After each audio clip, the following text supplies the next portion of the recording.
এই জুলাই জাতীয় সনদ বাস্তবায়ন আদেশটা সরকার মানতে চায় না কেন, এটাই হলো মূল প্রশ্ন। এটা যদি তারা না মানতে চায় তাহলে দোষ কি অন্যের ঘাড়ে চাপাইলে চলবে? এটা তো একটা ল, এটা ভ্যালিড ল।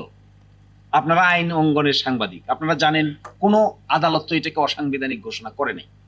যতক্ষণ অসাংবিধানিক ঘোষণা না করেছে ততক্ষণ পর্যন্ত this is a valid piece of law. এই ভ্যালিড পিস অফ লটাকে যদি ভায়োলেট করতে হয়, সংসদ সদস্যরা যদি ভায়োলেট করে, সরকার যদি ভায়োলেট করে, তাহলে দেশের আইনের শাসনটা থাকবে কোথায়? এটাই মূল প্রশ্ন। আমরা বলছি গণভোটে অংশগ্রহণ করেছি এইটার ভিত্তিতে, এরপরে হা হলে কি হবে এখানে বলা আছে।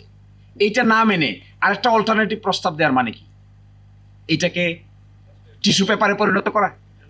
এটাকে যদি টিস্যু পেপারে আপনি পরিণত করেন, তাহলে what would be the ultimate result and status of the parliament?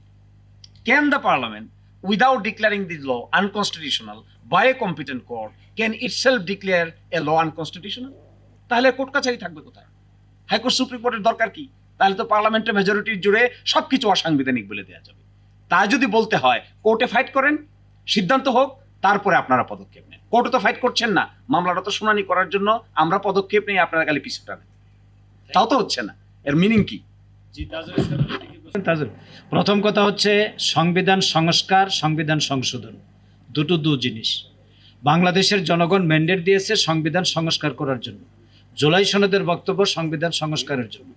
Jamaat Islami জনগণ থেকে বিচ্ছিন্ন হওয়ার কোনো অবস্থাতেই ভিন্ন দিকে যাওয়ার দল না, যাবে না, এই কথা বলেছে। সুতরাং সংবিধান সংশোধনের সাথেই তো আমরা একমত না, আমরা তো সংস্কারের দাবি জানিয়েছি। জুলাই সনদের স্পিরিট এটা, এখানে তো আমার নাম দেওয়ার প্রশ্নই নেই, নাম দেওয়ার প্রশ্নই নেই, যেন নাম দেয়নি। দ্বিতীয়ত আপনি বলেছেন যে আইএসের ব্যাপারে বাংলাদেশের রাজনৈতিক সম্পর্ক নির্ভর করবে জনগণের স্বার্থকে কেন্দ্র করে যে আন্দোলন, তার উপর। যারা জনগণের স্বার্থের বিরুদ্ধে যাবে, জনগণ তাদের বিরুদ্ধে যাবে।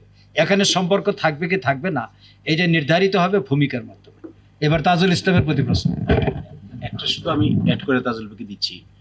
আসলে প্রশ্নটা কিন্তু কে কোনটা মানবে কে কোনটা মানবে এটা না। প্রশ্নটা হলো